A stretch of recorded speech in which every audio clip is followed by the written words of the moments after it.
The blind man sat motionless at the Thanksgiving table, his cane resting against the chair, but what no one knew, especially not the woman who had divorced him 3 years ago, was that behind those unseeing eyes was the multi-billionaire CEO of the real estate empire her father had managed for 2 decades. Her mother, emboldened by wine and contempt, scraped cold turkey and congealed gravy onto a paper plate, but instead of setting it before him with even minimal dignity, she threw the leftovers directly at his chest, the food splattering across his carefully pressed shirt as her daughter's lover stood behind her, mocking his cane with crude imitations that made the entire family laugh. The blind man didn't flinch, but his fingers tightened almost imperceptibly around the napkin in his lap, a gesture that would have warned anyone who truly knew him that something devastating was about to unfold. She watched from across the room, her conscience barely stirring, but she couldn't have imagined that the revelation he was about to deliver would destroy not just her future, but her mother's carefully constructed world, leaving the older woman weeping on her knees before the night ended. What had this blind man endured during their marriage that she had been too blind herself to see? What did her father really know about the man he reported to every single day? And why had he never spoken a word of it? And what could this man possibly reveal that would transform mockery and cruelty into ashes in their mouths? The dining room of the Fletcher estate smelled of roasted turkey and simmering resentment, but beneath those surface scents lurked something far more complex, the accumulated weight of 3 years of carefully maintained lies. Diane Fletcher had orchestrated this Thanksgiving with military precision, but her true objective had nothing to do with gratitude and everything to do with humiliation. Her daughter Rebecca sat at the head of the table, her hand intertwined with Travis Buckley's, but the smile on Rebecca's face didn't quite reach her eyes, a detail her mother either didn't notice or chose to ignore. The blind man, Ethan Mercer, occupied the chair furthest from the fire, but even in that position of deliberate exclusion, he maintained a posture of quiet dignity that seemed to irritate Diane more than if he had protested. His cane, a simple black affair with a silver handle, leaned against his chair, but Diane had already made 3 separate comments about it being a tripping hazard, each observation delivered with a smile that never touched her eyes. "I still don't understand why he's here," Travis muttered to Rebecca, but his voice carried across the table with perfect clarity, a fact that seemed intentional rather than accidental. "This is supposed to be a family gathering." Rebecca's fingers tightened around her wine glass, but she didn't respond, her gaze fixed on some point beyond the window where early winter darkness had already consumed the garden. She had invited Ethan, or rather she hadn't fought her father when Gerald Fletcher had insisted on it, but the reasons behind that insistence remained opaque to her, a mystery wrapped in her father's increasingly cryptic behavior over the past month. Gerald himself sat in silence, but his eyes never left Ethan's face, studying the blind man with an intensity that bordered on desperation. He had aged a decade in the past 3 weeks, but no one at the table seemed to notice except perhaps Ethan, who couldn't see the transformation but could certainly hear it in the tremor that had crept into Gerald's voice. "The turkey's getting cold," Diane announced, but she made no move to begin serving, her attention fixed instead on Ethan with the focused malice of a cat watching a mouse. "Though I suppose some people at this table are used to eating cold food, or scraps." Ethan's lips curved slightly, but the expression couldn't quite be called a smile. It was something older and sadder, the look of someone who had heard variations of this insult so many times that it had lost its sting. Rebecca felt something twist in her stomach, but she told herself it was indigestion rather than guilt. A rationalization she had perfected over 3 years of convincing herself that divorcing Ethan had been the right decision. The marriage had lasted 5 years, but Rebecca could barely remember why she'd said yes in the first place. They had met at a gallery opening, or so she told people, but the truth was more mundane. A coffee shop near the university where she'd been finishing her master's degree. Ethan had been sitting alone, a book in Braille open before him, but he'd been smiling at something, some private joke or pleasant memory, and that smile had captivated her. He'd been different then. Or perhaps she had been different, but either way something had shifted in the years that followed. His blindness had seemed romantic at first, even noble, but the reality of life with a disabled partner had worn on her in ways she hadn't anticipated. The constant accommodations, the well-meaning but exhausting questions from strangers, the knowledge that certain experiences would forever be unavailable to them. It had accumulated like snow, innocent flake by innocent flake, but eventually becoming a weight that threatened to bury her. Or so she had told herself, but Ethan had never once asked her to make those accommodations. He had navigated the world with a competence that made his blindness almost invisible, but Rebecca had insisted on treating him like fragile glass, and when he gently protested, she'd accused him of not appreciating her sacrifices. The real breaking point had come 3 years ago, but the details had blurred in Rebecca's memory, softened by time and repeated self-justification. There had been an argument, something about money, or rather her perception that they never had enough of it. But Ethan had remained maddeningly calm, pointing out that they were comfortable, secure, that wanting more for its own sake was a treadmill without a destination.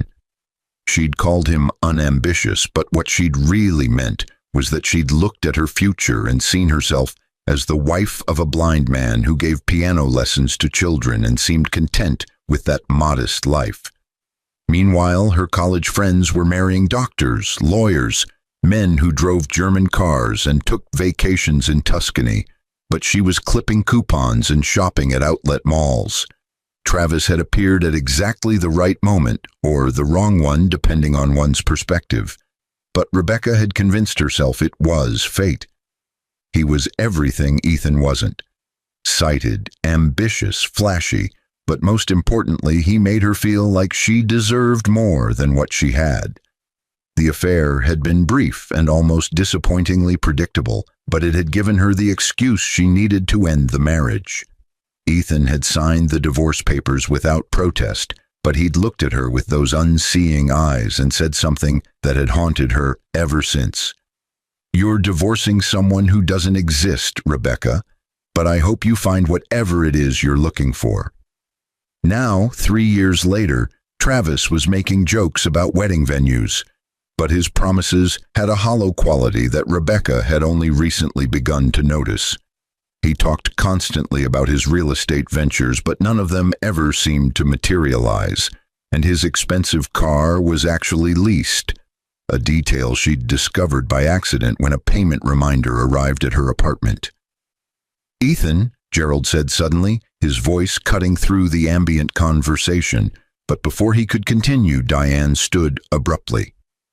"Let me make a plate for our special guest," she said, but the way she emphasized special transformed it into an insult. She moved to the sideboard where the turkey carcass sat, but instead of selecting the best pieces, she scraped together the driest edges, the bits of skin that had burned, the stuffing that had stuck to the pan. Rebecca watched her mother work, but a sense of unease was building in her chest, a feeling that something was spiraling out of control. Her father looked like he might be sick, but when she tried to catch his eye, he deliberately looked away. Diane piled the sorry excuse for a meal onto a paper plate, not even the good china that everyone else was using, but a flimsy paper plate from a package they kept for picnics. But this was something else entirely, something that crossed a line Rebecca hadn't even known existed. "Here you go," Diane said brightly, but instead of placing the plate on the table in front of Ethan, she simply opened her hands and let it fall. The plate hit Ethan's chest and tumbled into his lap, but the food scattered across his shirt, gravy staining the white fabric, stuffing clinging to his collar. The room went silent, but it was the silence of held breath, of witnesses to something that couldn't be taken back. Ethan sat perfectly still, but his jaw tightened almost imperceptibly, a muscle jumping beneath his skin.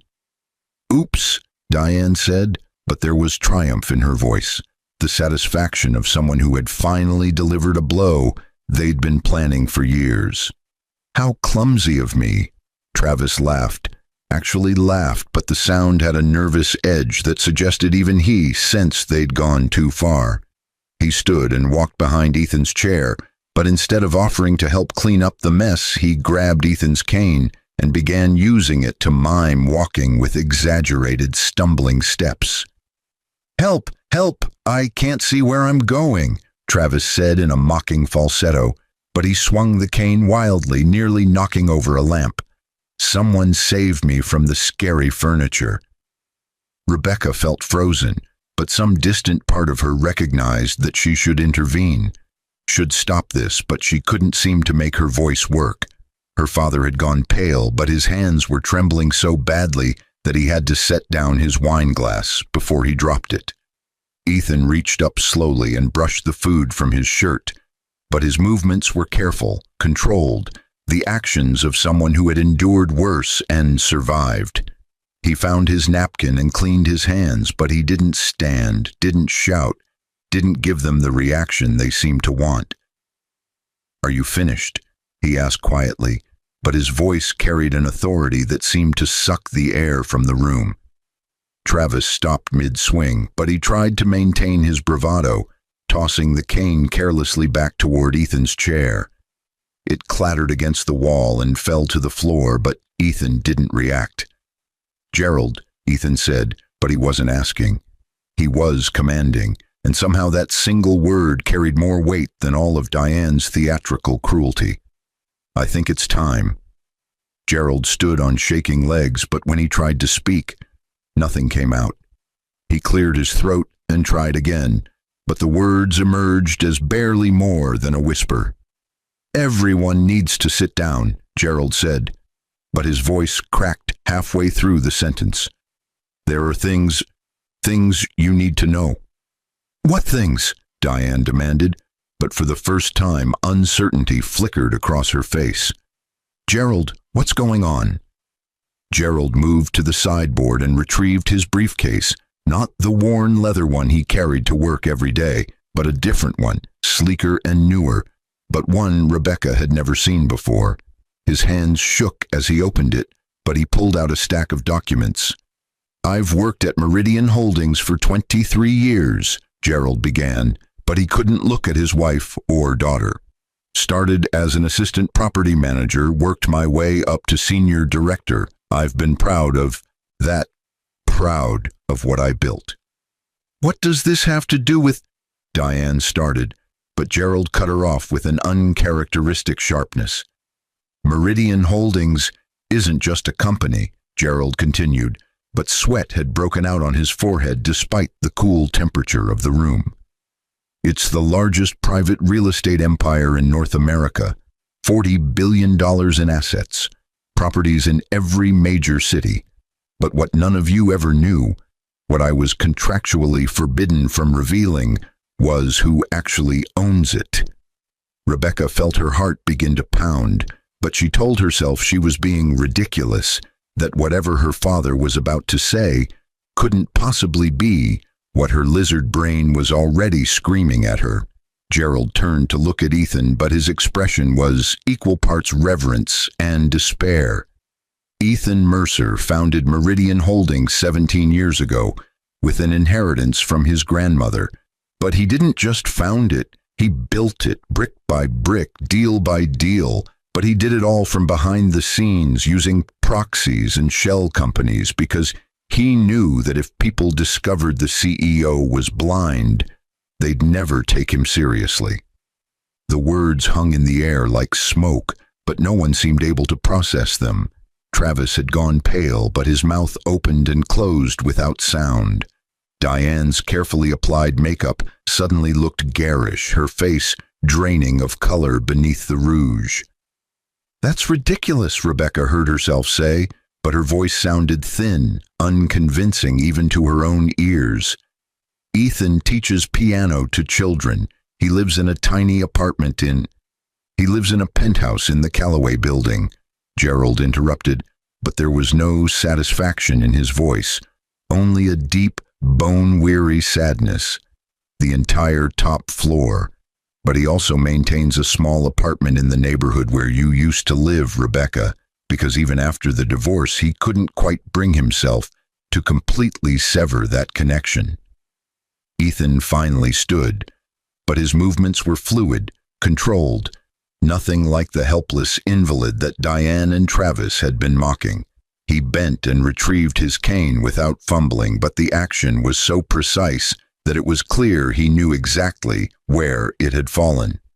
Gerald has been one of my most trusted executives for 2 decades, Ethan said, but his voice had changed, shed some layer of protective softness to reveal steel beneath. But 3 weeks ago I discovered something troubling. Money had been disappearing from several properties. Nothing dramatic, just enough to slip past most audits, but patterns emerged for those who knew where to look. Gerald made a sound that might have been a sob, but he didn't protest or defend himself. His shoulders slumped, but he seemed to be aging in real time, collapsing inward like a building with its supports removed. Gerald didn't take the money for himself, Ethan continued, but he turned his head toward where Diane sat frozen. He took it to cover debts, gambling debts specifically, but not his own. The silence that followed was absolute, but into it, Diane's carefully constructed facade began to crack. Her eyes widened but then narrowed, calculating, already searching for a way to spin this, to make herself the victim. "You can't prove," she started, but Ethan simply held up one hand. "I can prove everything," he said quietly, but the words landed like hammer blows. Bank transfers, casino records, even video footage. But what's interesting is that Gerald didn't embezzle to enable your addiction, Diane. He did it because you threatened to destroy his marriage, his reputation, everything he'd built if he didn't pay your debts. "That's a lie," Diane shrieked, but she was on her feet now, knocking over her chair in her haste to stand. "Gerald, tell them it's a lie." Gerald didn't respond, but his silence was answer enough. He looked at his wife with the eyes of a stranger, but there was something like pity in his expression, the kind of pity reserved for disasters that might have been prevented. "Travis," Ethan said, but now his attention shifted to the younger man who had been trying to inch toward the door. "You've been telling Rebecca about your real estate ventures, your investments, your bright future. But what you haven't told her is that every property you've claimed to be flipping has actually been one of mine, or rather, Meridian's. You've been working as a day laborer on my construction sites, but you've been telling everyone you're a developer."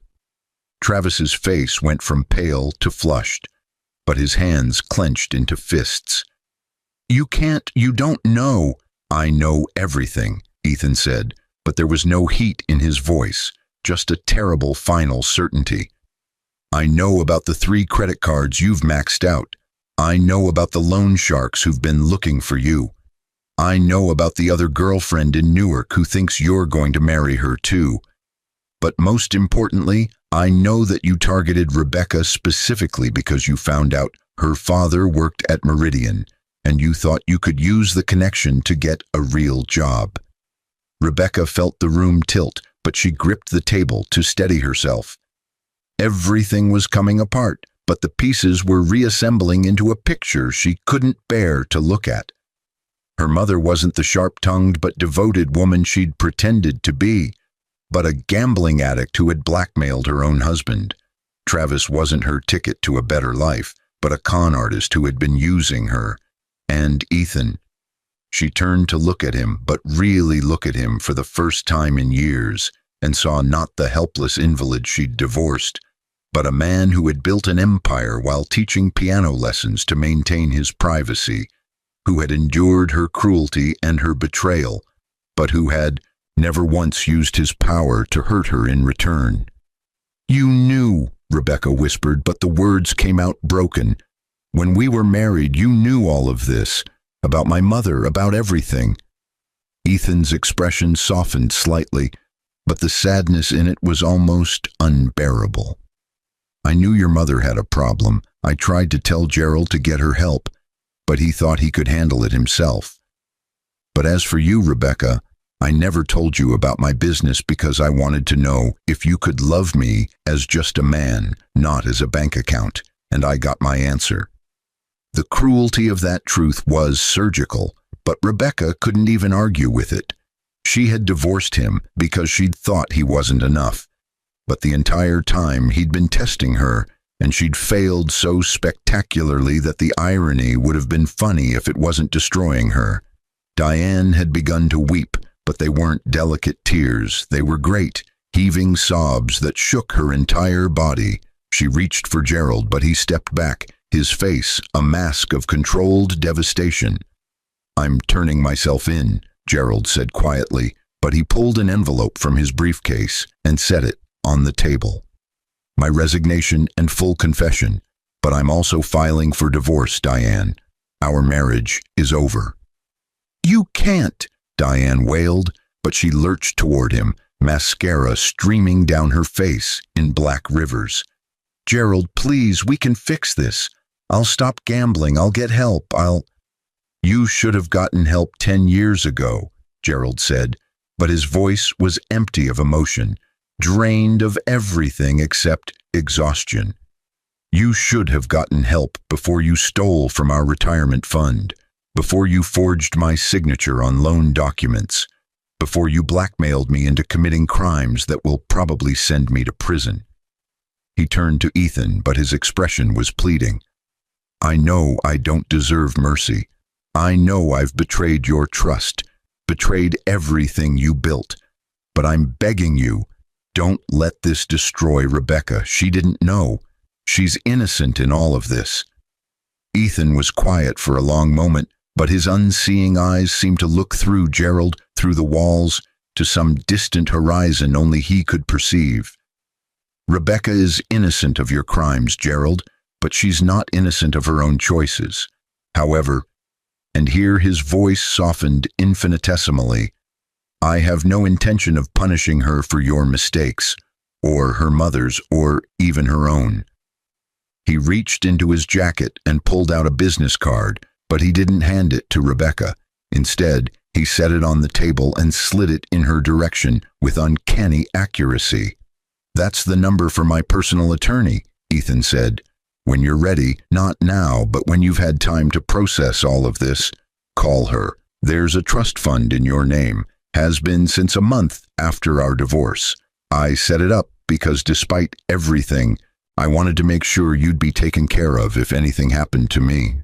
But I made it inaccessible until either my death or, he paused, or until circumstances revealed themselves in a way that required intervention. I don't want your money, Rebecca said, but even as the words left her mouth, she knew how hollow they sounded. It's not about what you want, Ethan replied, but his voice was gentle, the tone of someone explaining something to a child. It's about making sure you have options. Your father is going to prison, Rebecca. Your mother is going to lose everything. And Travis, he turned his head toward where the younger man stood. Travis is going to disappear from your life, probably sometime in the next 24 hours, because men like him always do when the money runs out. Travis opened his mouth, but whatever protest he'd been planning died unspoken. Instead, he simply turned and walked toward the door, but his footsteps were quick, almost running, the sound of a rat deserting a sinking ship. Coward! Diane shrieked after him, but then she rounded on Rebecca. This is your fault. If you'd stayed married to him, if you'd just been patient, we could have had everything. But you had to divorce him, had to throw it all away, and now look at us. The accusation was so absurd, so completely divorced from reality, that Rebecca actually laughed, but it was a broken sound, edging toward hysteria. You're blaming me? You're the one who gambled away our family's future. You blackmailed Dad, you... But she couldn't continue. her voice fracturing into something that might become sobs if she let it. Ethan moved toward the door, but his navigation was perfect, no fumbling or hesitation, and Rebecca realized he'd probably memorized the layout of the room the moment he'd entered. He paused at the threshold and turned back, but his expression was unreadable. "I didn't come here tonight to destroy anyone," he said quietly, but his words seemed to fill the entire space. "I came because Gerald asked me to, because he wanted to confess before I filed criminal charges, and because he hoped I might show mercy to his family. But what happened here tonight, your mother's cruelty, Travis's mockery, that wasn't my doing. That was all of you revealing who you really are when you think there are no consequences." He tapped his cane once against the floor, but the sound was sharp. "Final. Gerald will face justice, but I'll make sure his lawyer is the best money can buy. Your mother will need to find treatment for her addiction, but I've already arranged for a facility to accept her if she chooses to go. And you, Rebecca," his voice softened one last time, "you need to figure out who you want to be, not who your mother wants, not who Travis pretended you could be, but who you actually are underneath all the expectations and disappointments." "Wait," Rebecca said, but she stood on trembling legs, one hand reaching out toward him, even though he couldn't see the gesture. "I'm sorry for everything, for not appreciating you, for divorcing you, for—" But the list was too long, and she choked on it. Ethan smiled, but it was sad, the expression of someone who had already done their grieving and come out the other side. "I know you are, but sorry doesn't change the past, Rebecca. It only informs the future, and that future is yours to build, but you'll have to do it without me in it. I loved you once, truly, deeply loved you, but I've spent 3 years learning to let that go. Tonight was supposed to be closure for your father, but I think it might have been closure for me too." He walked through the door and into the hallway, but his footsteps were steady, confident, the gait of a man who knew exactly where he was going. Rebecca heard the front door open and close, but she couldn't move, couldn't process anything beyond the wreckage surrounding her. Her mother had collapsed into a chair and was weeping into her hands, but the sound was almost animalistic, stripped of all pretense and dignity. Her father stood like a statue, but tears ran silently down his face, collecting in the creases around his mouth. And Rebecca stood in the middle of the ruins of Thanksgiving dinner and felt the full weight of her choices crash down upon her. She had married a good man, but had been so focused on what he couldn't give her that she'd never bothered to notice what he could. She had divorced him because she wanted more, but had ended up with less. So much less that the emptiness threatened to swallow her whole. The business card still lay on the table, but Rebecca picked it up with shaking fingers. The name embossed on it meant nothing to her, but the weight of what it represented was crushing. Mercy from someone she didn't deserve it from, a future purchased with someone else's generosity, a second chance she had neither earned nor requested. She thought about Ethan navigating the world in darkness, but doing so with more grace and certainty than she'd ever managed with sight. She thought about him building an empire in secret, but not because he was ashamed of his blindness, because he wanted to prove to himself that he could do it, that his worth wasn't defined by others' perceptions. She thought about him sitting through tonight's humiliation, but enduring it because he'd promised a frightened man he'd hear him out before destroying him. And she thought about herself, the woman who had looked at that man and seen only limitations, but never the possibilities, the woman who had thought she deserved better, but hadn't even deserved him. "What do we do now?" her mother asked, but her voice was small, childlike, all her venom drained away to leave only fear and grief. Rebecca looked at her father, but he shook his head slowly. "I don't know, but I'm going to face what's coming. I'm going to serve my time, but maybe I can come out the other side as someone better, someone who should have protected his family instead of enabling the person destroying it. The words were hard, but necessary, and Rebecca felt something shift inside her. Not redemption, because she was nowhere near earning that, but perhaps the first tiny step toward understanding. She had been so focused on what Ethan couldn't see that she'd blinded herself to what he could. The truth about people, about character, about the difference between what someone wants and what they need. She looked down at the business card again, but this time, instead of seeing it as charity, she tried to see it as Ethan had meant it. A tool, neutral in itself, but whose value would be determined by how she chose to use it. She could take the money and rebuild a life of shallow comfort, but she could also take it and try to become someone worthy of the gift, someone who helped others the way Ethan had helped her, but even when she didn't deserve it.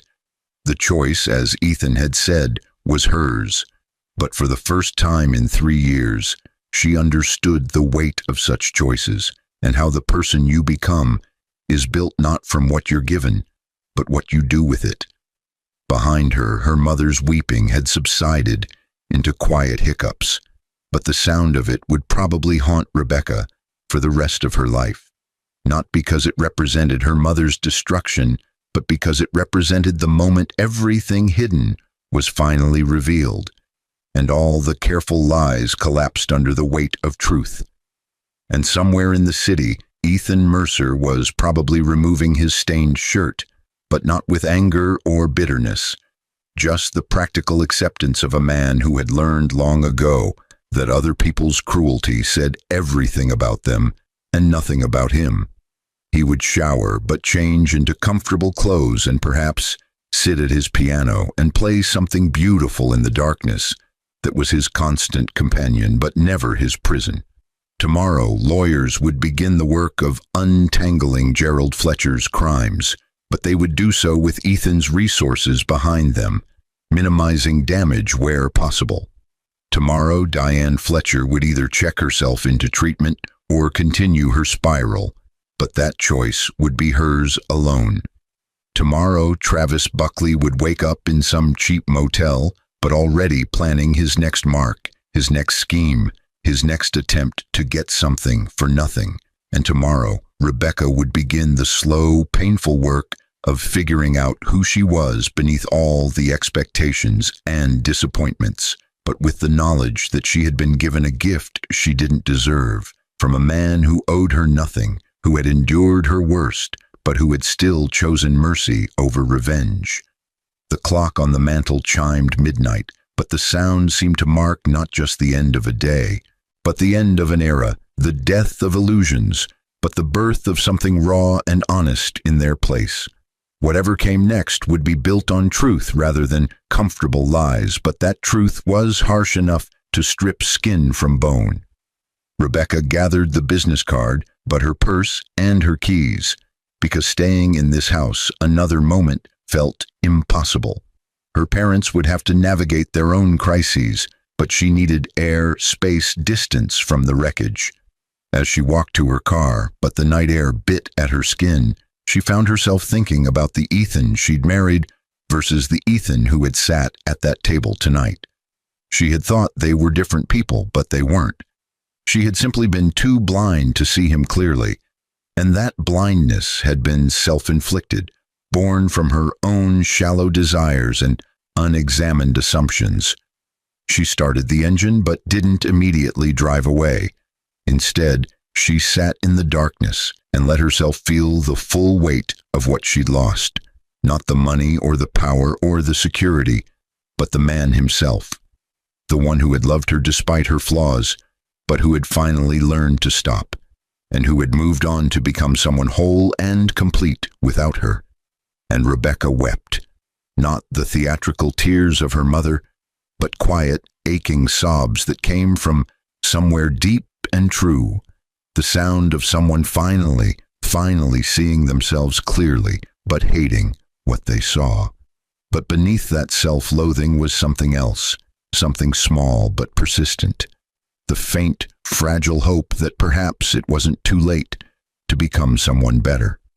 Not for Ethan, because that ship had sailed, but for herself, for the possibility that she might someday be able to look in a mirror and not see a person who had traded gold for glitter, but who had been too foolish to know the difference until it was gone.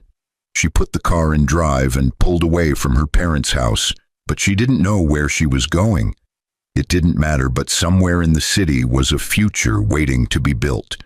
And for the first time in years, she understood that the building would require work, real, hard, unglamorous work, but that perhaps if she was willing to do it, she might emerge as someone who deserved the mercy she'd been shown.